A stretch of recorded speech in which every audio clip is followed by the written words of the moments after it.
welcome back to my channel Pawan Eco World. Students, first of all, a very colorful Holi all of you.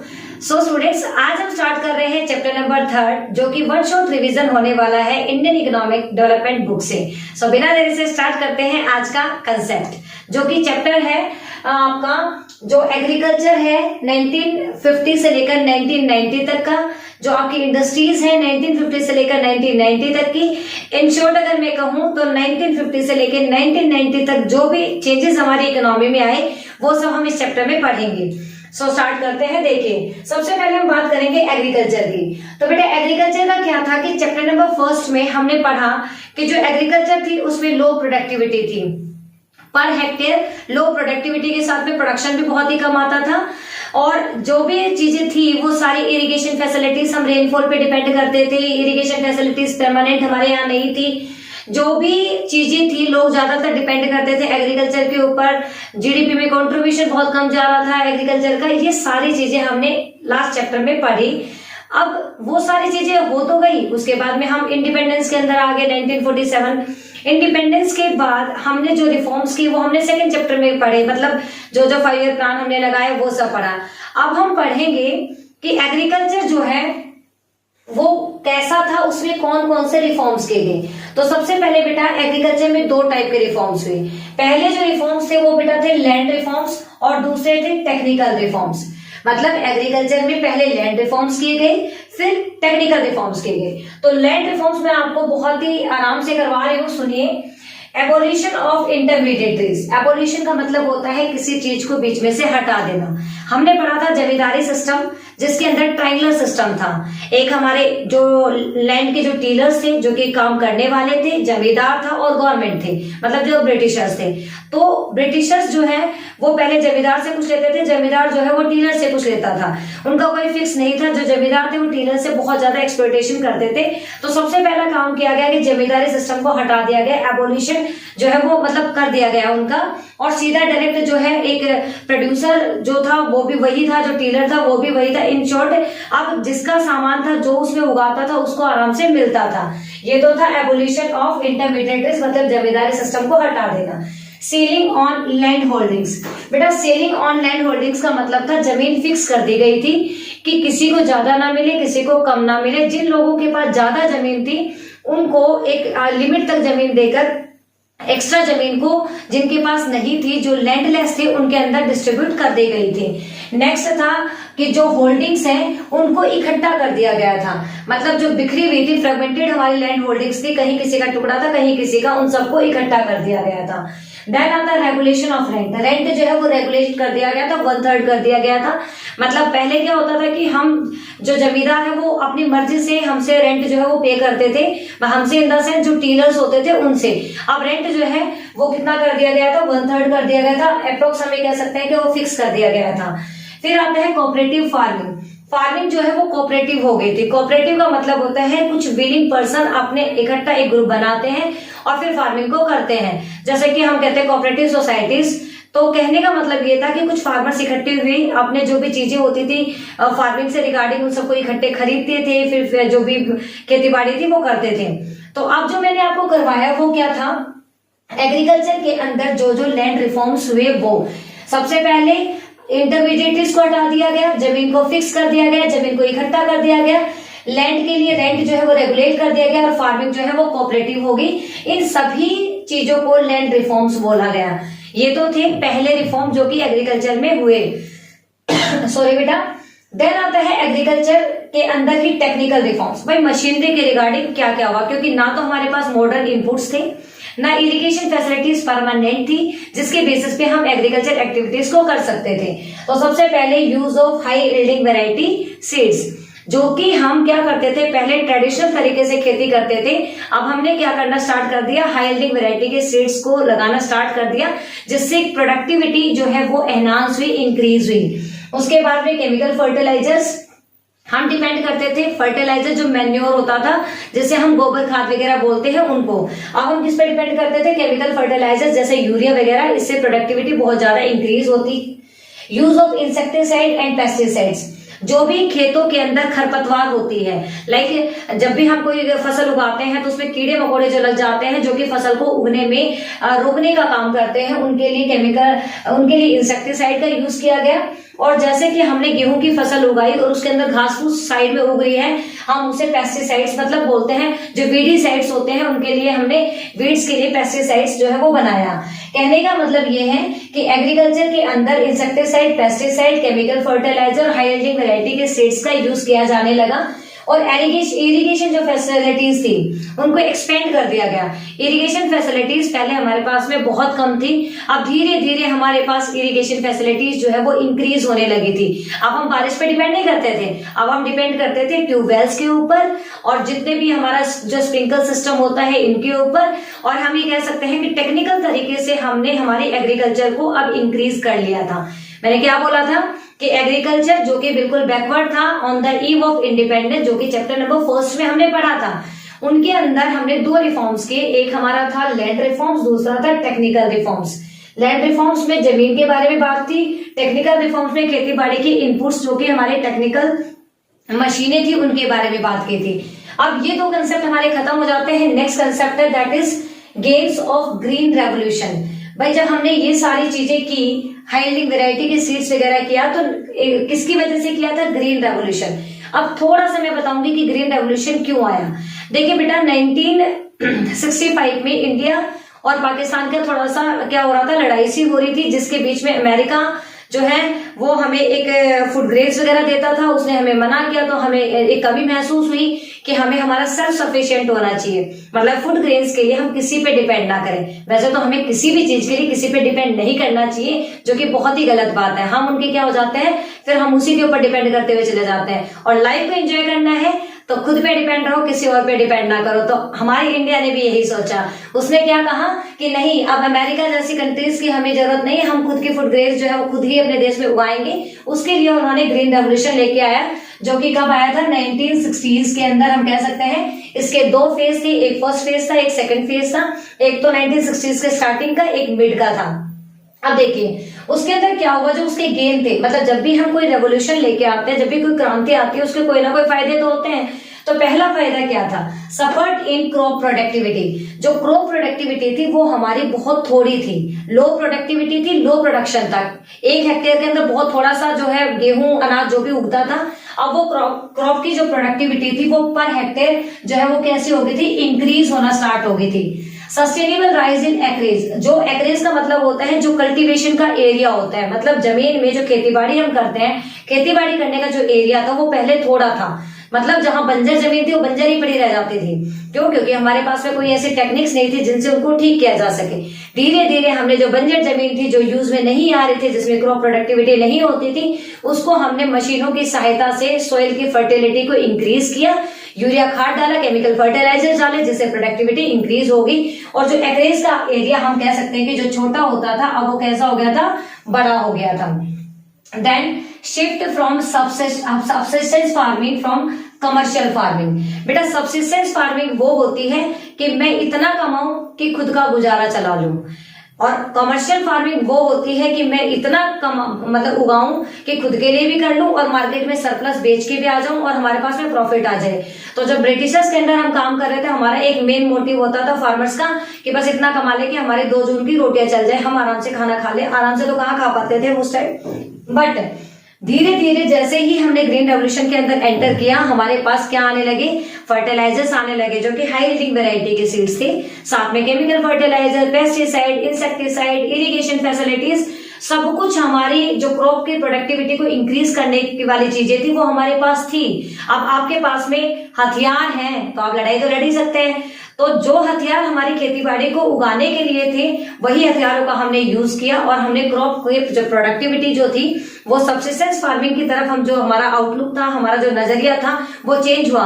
अब हमें हमारे खाने के लिए नहीं उगाना था, अब हमें हमारे खाने के लिए भी उगाना था, मार्केट में बेचकर प्रॉफिट कमाना था, जो कि फ्यूचर की सेविंग्स को बढ़ाते हैं। Change in farmers outlook. जो हमारे फार्मर्स थे उनका आउटलुक था ट्रेडिशनल तरीके से, परंपरागत तरीके से खेतीबाड़ी करना। जैसे ही हमने ग्रीन रेवोल्यूशन में एंटर किया, अब हमारी जो पारंपरिक खेतीबाड़ी थी वो नहीं थी, अब हम जो है मॉडर्न फार्मिंग के अंदर एंटर कर चुके थे। उसके बाद आता है सेल्फ सफिशिएंसी इन फूड ग्रेन्स। सेल्फ सफिशिएंसी इन फूड ग्रेन्स मैंने बताया 1965 के बाद में हमें जरूरत पड़ी कि हम सेल्फ सफिशिएंट हो जाए, हम क्या करें, खुद के देश में खुद ही करें सारी चीजें। तो जिससे हमने फूड ग्रेन्स को उगाया और बहुत सारे बफर स्टॉक बनाए। बफर स्टॉक वो होते हैं जहां पर हम हमारे अनाज को, हमारे ग्रेन्स को स्टोर करते हैं, और जब हमारे देश में अकाल पड़ जाता है, कोई लड़ाई होती है या कोई अनफेवरेबल कंडीशन स्टार्ट होती है, तो हम वहां से अनाज को निकालते हैं और उसे डिस्ट्रीब्यूट करके अपने जो देश को है वो स्मूथली चलाने का काम करते हैं। तो हमने क्या किया, फूड ग्रेन्स बनाए, बहुत ज्यादा फूड ग्रेन्स उगाए और बफर स्टॉक में रख दिए। तो देखिए बेटा, ये थे गेन्स, मतलब ग्रीन रेवोल्यूशन आने से हमारे देश में क्या क्या फायदे हुए। क्रॉप की प्रोडक्टिविटी बढ़ गई थी, लैंड का जो एक्रेज एरिया था वो बढ़ गया था, फार्मिंग का जो सब्सिस्टेंस आउटलुक था वो चेंज हो गया था कमर्शियल के अंदर, जो ट्रेडिशनल तरीके से हम देखते थे वो चेंज हो गया था मॉडर्न के अंदर, और हमारे यहाँ पे सेल्फ सफिशिएंट हो गए थे, हम दूसरे पे देश पे डिपेंड नहीं करते थे और हमने बफर स्टॉक जो है वो भर लिए थे। अब आपको पता है सिक्के के दो पहलू होते हैं, जहां फायदे होते हैं वहां नुकसान भी होते हैं। तो ग्रीन रेवोल्यूशन के गुड इम्पैक्ट तो हुए, बट उसके कुछ बैड इम्पैक्ट भी थे, कुछ लिमिटेशंस भी थी, मीन्स कुछ ड्रॉबैक भी थे। पहला ड्रॉबैक था लिमिटेड क्रॉप्स। लिमिटेड क्रॉप्स का मतलब इसके अंदर सिर्फ राइस और व्हीट को ध्यान में रखा गया, बाकी क्रॉप्स को यहाँ अवॉइड कर दिया गया। तो क्या देश के अंदर जरूरी थोड़ी कि 2 ही क्रॉप्स होती है, क्रॉप तो बहुत सारी होती हैं, बट बेसिकली इन 2-4 क्रॉप्स की तरफ ध्यान दिया गया, बाकी को अवॉइड कर दिया गया। तो ये सबसे बड़ी लिमिटेशन थी। अनइवन स्प्रेड का मतलब था कि हमारे देश के अंदर बहुत सारे स्टेट्स हैं, तो कुछ स्टेट में तो इसका फायदा हुआ, बाकी स्टेट्स के अंदर इसका कोई फायदा नहीं हुआ, क्योंकि ग्रीन रेवोल्यूशन कुछ 4-5 स्टेट्स के अंदर आया था, बाकी को उसने अवॉइड किया था। Limited farming population. अब लिमिटेड फार्मिंग पॉपुलेशन का मतलब यह है कि हाई यील्डिंग वैरायटी के seeds, chemical fertiliser, pesticide, permanent means of irrigation, ये बहुत महंगे होते थे, बहुत कॉस्टली होते थे। और अभी हम क्या करके आए हैं, गुलामी की जंजीरों को तोड़कर आए। तो हमारे पास पैसा तो था नहीं, तो जब हमारे पास पैसा नहीं था, जमीन नहीं थी, तो हम क्या कर सकते थे। तो जो रिचर सेक्शन था वो तो उन चीजों को अवेल कर पाता था, बट जो पुअर सेक्शन था वो खरीद नहीं पाया। तो जो हाई यील्डिंग वैरायटी के सीड्स थे या कोई भी ऐसी चीज थी जो ग्रीन रेवोल्यूशन के फायदे थे, वो सिर्फ रिचर सेक्शन को हुए, पुअर सेक्शन का फायदा इसके अंदर नहीं हुआ। इकोनॉमिक डिवाइड होता है पुअर और रिच, इन दोनों के बीच में बहुत बड़े गैप का होना या गल्फ का होना।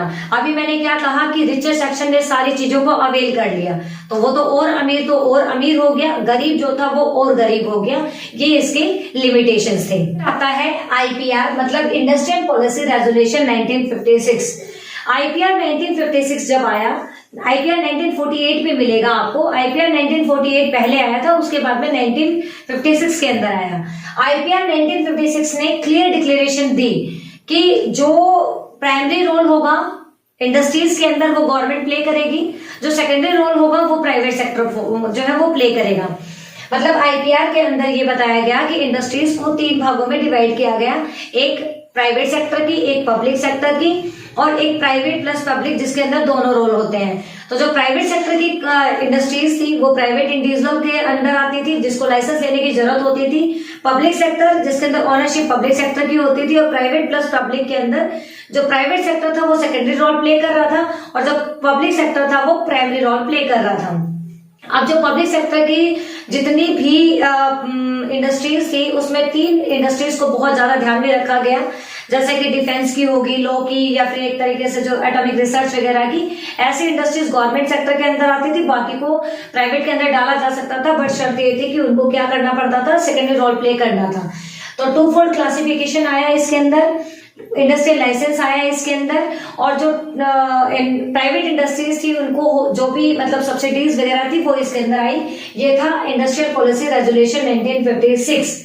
उसके बाद स्मॉल स्केल इंडस्ट्रीज। अब उससे पहले थोड़ा सा और बता दूं कि पब्लिक सेक्टर जो है वो प्राइमरी रोल प्ले क्यों करेगा। हमारे जो इकोनॉमी है वो बहुत ही गरीब थी, जिस इकोनॉमी के अंदर पैसा नहीं था, कैपिटल लगाने के लिए, इन्वेस्टमेंट करने के लिए पैसा नहीं था, तो ऐसे में एक प्राइवेट इंडिविजुअल तो पैसा लगा नहीं सकता था, लगाएगा कौन, गवर्नमेंट। इसीलिए पब्लिक सेक्टर जो है वो प्राइमरी रोल प्ले कर रहा था, और जो प्राइवेट सेक्टर है वो सेकेंडरी रोल प्ले कर रहा था। नेक्स्ट स्मॉल स्केल इंडस्ट्रीज आई जो कि प्रमोट करती थी एम्प्लॉयमेंट को, मतलब जो एसएसआई थी वो स्मॉल स्केल इंडस्ट्रीज की बात करें, उनकी जो लिमिट थी वो 5 लाख थी। आज की अगर हम बात करें तो 10 करोड़ से ज्यादा मतलब 10 करोड़ तक वो स्मॉल स्केल इंडस्ट्रीज के अंदर आएगी, अगर उससे ऊपर हो जाती है तो उसका क्राइटेरिया चेंज होगा। फिर आती है इनवर्ड ट्रेड लुकिंग स्ट्रेटजी, जिसे हम इंपोर्ट सब्स्टिट्यूशन भी बोलते हैं। एक तरीके से मैं ये कहूं कि इंपोर्ट सब्स्टिट्यूशन लगाया गया था डोमेस्टिक मार्केट को प्रोटेक्ट करने के लिए। डोमेस्टिक मार्केट को प्रोटेक्ट करना मतलब एक तरीके से हमारा डोमेस्टिक मार्केट बहुत ज्यादा एक्सप्लॉइट हो चुका था। उस एक्सप्लॉइटेशन को रोकने के लिए हमें क्या करना था, कुछ ऐसा करना था कि हमारे प्रोडक्ट हमारे ही मार्केट में बिके और कहीं पे मतलब और कहीं की जो प्रोडक्ट्स है वो हमारे मार्केट के अंदर ना आए, क्योंकि मशीनी और हाथ वाले प्रोडक्ट का बहुत ज्यादा जो है वो बोलबाला था। जो ब्रिटेन थी वो हाथों से मशीनों से अपने प्रोडक्ट बेचती थी और हम हाथों से, तो हमारे हाथों वाले महंगे होते थे, उनके सस्ते होते थे, और जिसकी वजह से लोगों ने हमारे प्रोडक्ट को खरीदना बंद कर दिया था, दूसरों की तरफ अट्रैक्ट हो गए थे। तो हम नहीं चाहते थे दोबारा से यही कंडीशन आए, उसकी वजह से इंपोर्ट सब्स्टिट्यूशन लगाया गया। इंपोर्ट सब्स्टिट्यूशन का मतलब है कि हम दूसरे देशों से कुछ भी इंपोर्ट नहीं करते थे, हम सिर्फ क्या करते थे, एक्सपोर्ट करते थे। तो ये जो है कि इनवर्ड ट्रेड लुकिंग स्ट्रेटेजी, जिसे इंपोर्ट सब्स्टिट्यूशन भी बोला जाता है, बेसिकली जो डोमेस्टिक मार्केट है उसको प्रोटेक्ट करने के लिए लगाया गया। नेक्स्ट आता है फीचर्स ऑफ 1950 टू 1990 रिफॉर्म्स। 1950 से लेकर 1990 तक के जितने भी रिफॉर्म सुधार किए गए उनकी विशेषताएं क्या थी। Public sector plays primary role, जो मैं बता चुकी हूँ, public sector primary role play करेगा, प्राइवेट सेक्टर जो है वो सेकेंडरी रोल प्ले करेगा। इंपोर्ट सब्स्टिट्यूशन लगाया गया डोमेस्टिक मार्केट को बचाने के लिए। लार्ज स्केल इंडस्ट्रीज बनाई गई इंफ्रास्ट्रक्चर की ग्रोथ करने के लिए। इंफ्रास्ट्रक्चर दो टाइप का होता है, इकोनॉमिक और social. Economic transport, communication, banking, ये सारी चीजें, और जो सोशल है वो हेल्थ और एजुकेशन। स्मॉल स्केल इंडस्ट्रीज बनाई गई एम्प्लॉयमेंट अपॉर्चुनिटीज जनरेट करने के लिए, ये सारी फीचर्स थी। अब मैंने पहले भी बताया है सिक्के के दो पहलू होते हैं, तो अगर कुछ अच्छा होता है तो कुछ बुरा भी होता है, उसके कुछ गुड इम्पैक्ट भी पड़े, कुछ बैड इम्पैक्ट भी पड़े। कहने का मतलब ये है कि जो 1950 से लेकर 1990 तक बेटा जितने भी रिफॉर्म्स लगाए गए उसके कुछ गुड इम्पैक्ट थे, उसके कुछ बैड इम्पैक्ट थे। गुड इम्पैक्ट्स की बात करें तो इंडस्ट्रियल आउटपुट इंक्रीज हो गया था। क्यों? क्योंकि हमारे पास मशीनें आ गई थी, मॉडर्न टेक्नोलॉजी आ गई थी। इंडस्ट्रियल सेक्टर जो है वो डाइवर्सिफाई हो गया था, मतलब उसमें विभिन्नताएं आ गई थी। पहले हमारे पास थोड़ी सी इंडस्ट्रीज थी, अब हमारे पास में हैवी इंडस्ट्रीज जैसे स्टील आ गया था, आयरन इंडस्ट्री आ गई थी, और भी बहुत सारी चीजें आ गई थी। लार्ज स्केल इंडस्ट्रीज जो है वो लॉन्च की गई थी, किसके लिए? मतलब बहुत सारे लार्ज स्केल इंडस्ट्रीज बढ़ गई थी, स्मॉल स्केल इंडस्ट्रीज बढ़ गई थी। लार्ज स्केल इंडस्ट्रीज इंफ्रास्ट्रक्चर के लिए थी, स्मॉल स्केल इंडस्ट्रीज जो थी वो एम्प्लॉयमेंट अपॉर्चुनिटीज के लिए थी। ये तो उसके फायदे हुए। नुकसान क्या थे? मोनोपोली और पब्लिक सेक्टर। पब्लिक सेक्टर की मोनोपोली हो गई थी। कहने का मतलब है जब गवर्नमेंट का रोल प्राइमरी हो गया तो उसके आगे किसी की नहीं चलेगी। मतलब अगर हम किसी को ये कहते हैं कि भाई तेरे को ये अथॉरिटी है, तो वो राजा बन जाता है। सेम पब्लिक सेक्टर वहां पे मोनोपोली करके बैठ गया था। और जिस तरीके से अगर पब्लिक सेक्टर में, मैं ही मान के चलो, अगर पब्लिक सेक्टर में काम कर रही होती तो मेरे अंदर इतना मतलब पैशन नहीं होता, मैं थोड़ी सी लैथरिक हो जाती। मैं अगर एक स्कूल टीचर अभी प्राइवेट में हूँ, अगर मैं गवर्नमेंट में होती तो क्या होता कि मैं काम करना कम कर देती, मुझे एक स्टेबिलिटी आ जाती कि मेरे को यहाँ से कौन हटा सकता है, तो मैं शायद थोड़ा कम ध्यान देती। ये सब एक थॉट बता रही हूँ, बाकी मेरे साथ ऐसा नहीं है। तो कहने का मतलब ये है कि मोनोपोली हो गई थी, पब्लिक सेक्टर की ग्रोथ बंद हो गई थी, मतलब बहुत ज्यादा पब्लिक सेक्टर की इंडस्ट्री जो है वो नुकसान के अंदर जा रही थी, बहुत ज्यादा ग्रोथ कम हो चुकी थी वहां। लो इंटरनेशनल ग्रोथ, हमने इंपोर्ट सब्स्टिट्यूशन लगा दिया था तो लोगों ने हमसे एक्सपोर्ट करना भी बंद कर दिया था, और जब एक्सपोर्ट इंपोर्ट दोनों होते हैं तभी इंटरनेशनल ट्रेड होता है, तो वो भी हमारा कम हो गया था। और लास्ट बट नॉट लीस्ट, यहाँ पे फॉरेक्स डिक्लाइन हो गई थी। हमारे पास जब फॉरेन करेंसी आती है तो ही हमारी डोमेस्टिक करेंसी अप्रिशिएट होती है, उसकी वैल्यू बढ़ती है। अगर हमने इंपोर्ट सब्स्टिट्यूशन बंद कर दिया, मतलब हमने तो अपनी एक जो कहते हैं ना कि क्लेवरनेस शो करी कि हम दूसरे देशों से कुछ मंगवाएंगे नहीं भाई। और ऐसा कभी हुआ है कि हम किसी दूसरे देश से ना मंगवाए, हमसे भी कोई लोग फिर एक्सपोर्ट करना स्टार्ट ही रखे? नहीं। लोगों को, मतलब जो दूसरी कंट्री से, उनको समझ आ गया कि अगर इन्होंने इंपोर्ट बंद कर रखा है तो क्यों करें हम उनसे, मतलब क्यों हम उनसे सामान मंगवाएं। उन्होंने भी अपनी इंपोर्ट बंद कर दिए, और उसका जो रिजल्ट आया वो क्या आया कि हमारे यहाँ से जो इंपोर्ट थे वो हमने बंद किए थे, एक्सपोर्ट भी हमारे कम हो गए, जिसकी वजह से जो फॉरेन करेंसी हमारे देश में आती थी वो खत्म हो गई या कम हो गई। तो ये इसका बहुत ही बड़ा ड्रॉबैक था। देखिए बेटा, ये जो चैप्टर नंबर 3 था, ये एक पूरा जिसको कहते हैं कंप्लीट कंक्लूजन मैंने आपको समझा दिया है। तो आपको क्या करना है, बहुत ही ध्यान से इसे सुनना है और सुनने के बाद में इसके रिगार्डिंग जितने भी क्वेश्चंस हैं उनको करके देखना है। अगर आपको लगता है कि नहीं हो पाएगा, मतलब इन क्वेश्चंस का मैं आंसर नहीं कर पाऊंगा, करना कुछ भी नहीं है, इस वीडियो को सुनना है, सुनने के बाद में उससे रिलेटेड भी आप लिख सकते हैं, तो आपके मार्क्स जो है वो मिल ही जाएंगे। मिलते हैं चैप्टर नंबर 4 में, तब तक के लिए बाय बाय, टेक केयर।